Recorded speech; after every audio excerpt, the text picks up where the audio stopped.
action let's go 저 건물을 찾으러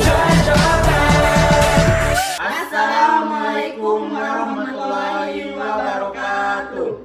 Perkenalkan, kami dari kelompok 2 yang beranggotakan 4 orang dan saya sendiri. Perkenalkan, nama saya Jordi. Nama saya Anessa Sela Soraya. Nama saya Revi Arini. Perkenalkan, nama saya Hesi Adela. Di sini kami akan membuat video terkait mata kuliah bimbingan dan counseling bimbingan belajar yang berjudul Konsep Gaya Belajar dan Macam-macam Permasalahan Belajar yang diampu oleh Bapak Wahyudi MA. Selamat menyaksikan video kami. Pengertian gaya belajar. Gaya belajar merupakan sebuah pendekatan yang menjelaskan mengenai individu belajar atau cara yang ditempuh oleh orang masing-masing untuk berkonsentrasi pada proses. Gaya belajar siswa merupakan kunci untuk mengembangkan kinerja dalam belajar. Setiap siswa tertentu memiliki gaya belajar yang berbeda. Mengetahui gaya belajar siswa yang berbeda ini dapat membantu para guru dalam menyampaikan bahan pembelajaran kepada semua siswa sehingga hasil belajar akan lebih efektif. Beberapa definisi di atas gaya belajar dapat disimpulkan sebagai cara seorang dalam menerima hasil belajar dengan tingkat penerimaan yang optimal dibandingkan dengan cara yang lain. Setiap orang memiliki gaya belajar masing-masing. Pengenalan gaya belajar sangat penting bagi guru dengan mengetahui gaya belajar tiap siswa. Maka guru dapat menerapkan teknik dan strategi yang tepat baik dalam pembelajaran maupun dalam pengembangan diri. Berdasarkan jenis dan karakteristiknya, gaya belajar dibedakan menjadi 3 macam, yaitu gaya belajar visual, gaya belajar auditori, dan gaya belajar kinestetik. Yang pertama yaitu ada gaya belajar visual. Ciri-ciri gaya belajar visual ini yang pertama itu cenderung terlihat sikap, gerakan, dan bibir guru yang sedang mengajar. Yang kedua itu bicara agak cepat, mementingkan penampilan dalam berpakaian atau presentasi, tidak mudah terganggu oleh keributan, mengingat yang dilihat daripada yang didengar, lebih suka membaca daripada dibacakan, seringkali mengetahui apa yang harus dikatakan tapi tidak pandai memilih kata-kata. Strategi untuk mempermudah proses belajar anak visual. Yang pertama, menggunakan materi visual seperti gambar-gambar, diagram, dan peta. Gunakan warna untuk menghilang atau hal-hal penting. Strategi untuk mempermudah proses belajar anak visual, yaitu gunakan materi visual seperti gambar-gambar, diagram, dan peta. Gunakan warna untuk menghilang hal-hal penting. Ajak anak untuk membaca buku-buku berilustrasi. Yang terakhir, gunakan multimedia. Metode ini untuk belajar visual termasuk memastikan bahwa siswa dapat melihat kata-kata yang ditulis, menggunakan gambar saat menjelaskan hal-hal, menggambar garis waktu untuk kejadian dalam sejarah, menulis tugas di papan tulis, menggunakan transparansi, overhead atau headout, dan menuliskan petunjuk. Kedua yaitu ada gaya belajar auditori atau belajar dengan cara mendengar. Gaya belajar auditori ini mempunyai kemampuan dalam hal menyerap informasi dari telinga atau pendengaran. Ciri-ciri gaya belajar auditori. Yang pertama, saat bekerja suka bicara, penampilan rapi, mudah terganggu oleh keributan, belajar dengan mendengarkan dan mengingat apa yang didiskusikan dan apa yang dilihat, senang membaca dengan keras dan mendengarkan. Dan terakhir, menggerakkan bibir dan mengucapkan tulisan di buku ketika membaca. Strategi untuk mempermudah belajar anak auditori ini, yang pertama, ajak anak untuk ikut berpartisipasi dalam diskusi baik di dalam kelas maupun di dalam keluarga. Dorong anak untuk membaca materi pelajaran dengan keras. Gunakan musik untuk mengajarkan anak. Diskusikan ide dengan anak secara verbal. Biarkan anak merekam materi pelajarannya ke dalam kaset dan dorong dia untuk mendengarkan sebelum tidur. Metode ini untuk pelajar auditori termasuk mengulangi kata-kata sulit dan konsep keras, menggabungkan kelompok diskusi kecil, mengorganisasikan debat, mendengarkan buku pada tab, menulis laporan lisan, dan mendorong interpretasi oral. Yang ketiga itu ada gaya belajar kinestetik atau belajar dengan cara bergerak, bekerja, dan menyentuh. Gaya belajar ini merupakan aktivitas belajar dengan cara bergerak, bekerja, dan menyentuh. Pembelajar tipe ini mempunyai keunikan dalam belajar, yaitu selalu bergerak.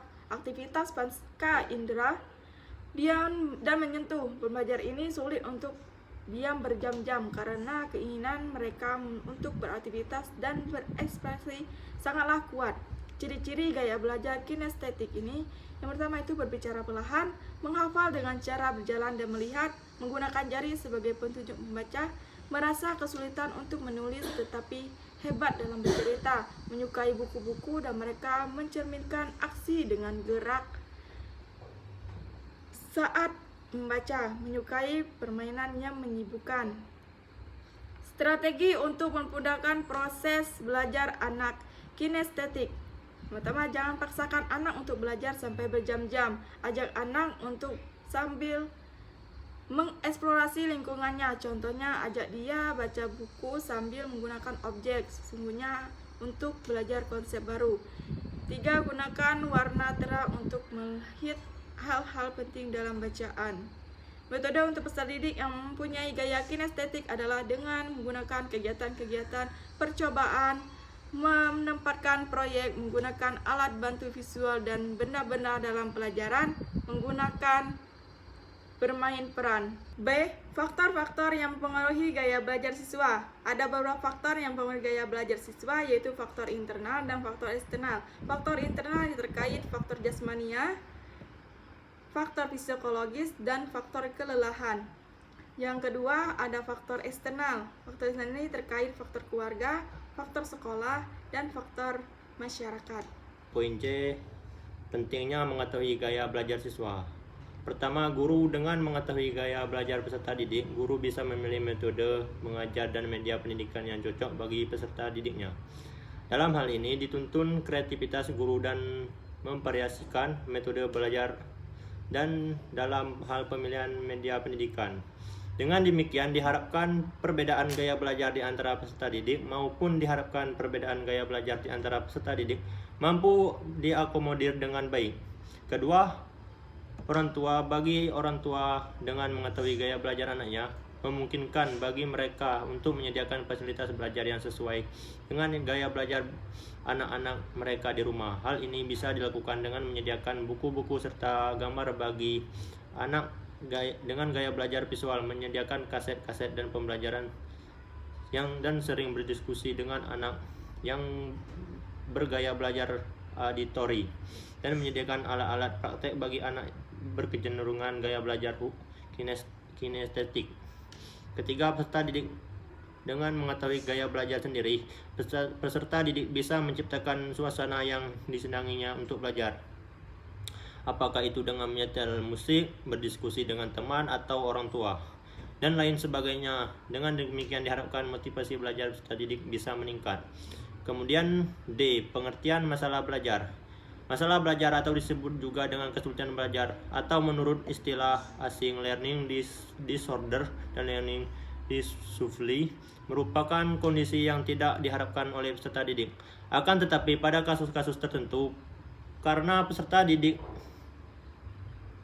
belum mampu mengetahui kesulitan belajarnya, maka muncullah kesulitan belajar dalam diri peserta didik, dan bantuan guru atau orang lain sangat dibutuhkan bagi peserta didik tersebut. Masalah belajar sudah menjadi hal umum atau permasalahan klasik dalam dunia pendidikan, baik dari tingkat paling rendah hingga tingkat yang paling tinggi. Pasti dijumpai adanya masalah belajar. Salah satunya permasalahan belajar yang baru pada peserta didik yang lain pula. Dengan demikian, bantuan yang berkesinambungan bagi peserta didik yang sangat dibutuhkan untuk menciptakan pembelajaran yang efektif.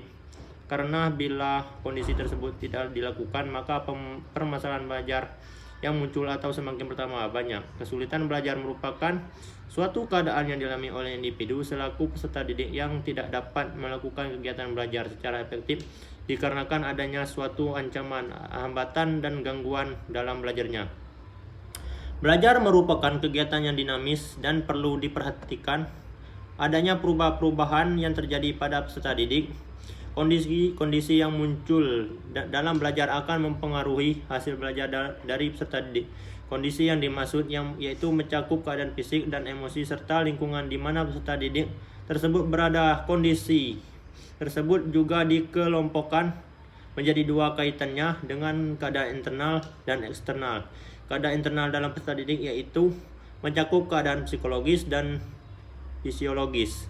Keadaan fisiologis menyangkut masalah bersifat yang kejasmanian seperti kondisi tubuh dan kekurangan asupan yang bergizi. Peserta didik tersebut menderita penyakit ringan tertentu dan adanya organ yang tidak bekerja secara maksimal atau mengalami kecacatan.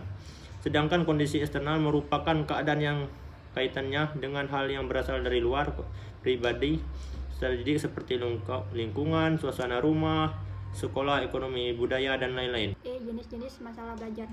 Dalam pengertian masalah belajar di atas, maka dapat dirincikan jenis-jenis siswa yang mengalami permasalahan dalam belajar.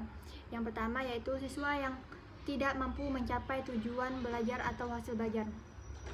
Sesuai dengan tujuan belajar yang tercantum dalam kurikulum bahwa siswa dikatakan lulus atau tuntas dalam suatu pelajaran jika telah memenuhi kriteria ketuntasan minimal yaitu KKM yang telah ditentukan oleh tiap-tiap guru di bidang studi. Yang kedua, siswa yang mengalami keterlambatan akademik. Yang ini siswa yang diperkirakan memiliki inteligensi yang cukup tinggi tetapi tidak menggunakan kemampuannya secara optimal. Yang ketiga yaitu siswa yang secara nyata tidak dapat mencapai kemampuannya sendiri, yaitu tingkat IQ yang di atas rata-rata. Maksud yaitu siswa yang memiliki inteligensi di atas rata-rata normal tetapi tidak mencapai tujuan belajar yang optimal. Yang keempat, siswa yang sangat lambat dalam belajar, yaitu keadaan siswa yang memiliki bakat akademik yang kurang memadai dan perlu dipertimbangkan untuk mendapatkan pendidikan atau pembelajaran khusus. Yang kelima yaitu siswa yang kekurangan motivasi dalam belajar, yakni keadaan atau kondisi siswa yang kurang bersemangat dalam belajar seperti jerak dan bermalas-malasan. Yang keenam, siswa yang bersikap dan memiliki kebiasaan buruk dalam belajar, yakni kondisi siswa yang kegiatannya atau perbuatannya belajar sehari-hari atau organistik dengan seharusnya, seperti suka menunda-nunda tugas, mengulur-ngulur waktu, membenci guru, tidak mau bertanya untuk hal yang tidak diketahui, dan sebagainya.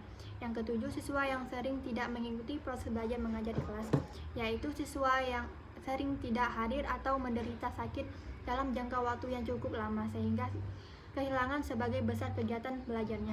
Yang ke-8, siswa yang mengalami penyimpangan perilaku atau kurangnya tata krama dalam hubungan intersosial, pergaulan antar teman sepermainan yang tidak seumuran dan tidak mengayam bangku pendidikan menyebabkan si anak atau siswa terpengaruh dengan pola perilaku dan pergaulan yang serampungan, seperti berbicara dengan nada yang tinggi dengan orang yang lebih tua, yang sering membuat kegaduhan atau keributan di dalam masyarakat. F. Faktor-faktor penyebab masalah belajar. Fenomena kesulitan belajar seorang siswa biasanya tampak jelas dari menurunnya kinerja akademi atau prestasi belajar. Namun, kesulitan belajar juga dapat dibuktikan dengan munculnya kelainan perilaku, misbehavior. Siswa seperti kesukaan berteriak di dalam kelas, berkelahi, sering tidak masuk sekolah, dan minggat dari sekolah.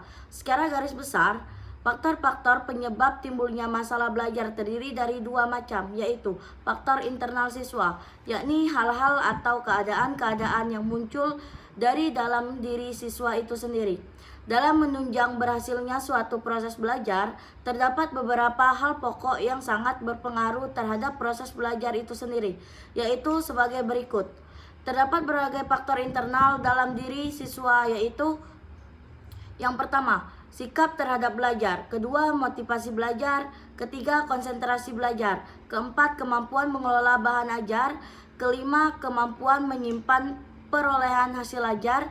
Keenam, menghasil hasil belajar yang tersimpan. Ketujuh, kemampuan berprestasi. Kedelapan, rasa percaya diri. 9, inteligensi dan keberhasilan belajar. 10, kebiasaan belajar. Dan yang terakhir, cita-cita siswa. Faktor internal siswa, yaitu hal atau keadaan yang dapat dari luar dalam siswa itu tersendiri. Faktor-faktor eksternal tersebut sebagai berikut. Guru sebagai pembina siswa dalam belajar, sarana dan perasaan pembelajaran, kebijakan penilaian, lingkungan sosial siswa di sekolah, dan terakhir kurikulum sekolah. Itulah hasil pembahasan materi kami. Jika ada salah kata, kami mohon maaf. Pada Allah kami mohon ampun. Kami akhiri. Wabillahi taufiq wal hidayah. Wassalamualaikum warahmatullahi wabarakatuh. 트레저와 함께 달려 Ready for action, let's go 트러블 물을 찾으러